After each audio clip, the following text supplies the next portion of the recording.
దేవుని చేత ఏర్పరచబడి దేవుని చేత దీవించబడిన ప్రజలంట దేవుని యొక్క మనసు ఎలా ఉంటుందో, దేవుడు ఎవరికి ఏ విధంగా మేలు చేస్తాడో అనే మాటని పాజిటివ్ గా కాదు కానీ వారికి అనుకూలంగా వారు మాట్లాడుకోవడం దేవుడు వాళ్ళకి ఇచ్చాడు.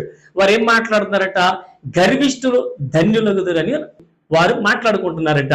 దేవుని వాక్యము వాస్తవానికి ఏమని రాస్తుందంటే, గర్విష్ఠుల గర్వాన్ని అణిచి దీనులకు కృప చూపిస్తాను అని రాయబడి ఉంటే, వీరేమంటున్నారంటే గర్విష్ఠులు ధన్యులగుతారని మాట్లాడుతారు. అంటే దేవుని లేఖనములో ఏది రాసిందో దానిని వీరు తిరగేసి మాట్లాడుతున్నారు. ఎందుకు ఇలా మాట్లాడుతున్నారు అని అంటే కొన్ని పరిస్థితులు ఉంటాయండి. అనుకున్నది అనుకూలంగా జరిగితే ఒక రకమైన భక్తి ఉంటుంది, అనుకున్నది అనుకున్నట్లు కాకుండా మరో రకంగా జరిగితే అది మనకి అంత మన దృష్టికి అనుకూలంగా లేకపోతే అప్పుడు మనుషుల మీదే కాదు దేవుని మీద కూడా మానవుల దృక్పథము చాలా త్వరగా చెదిరి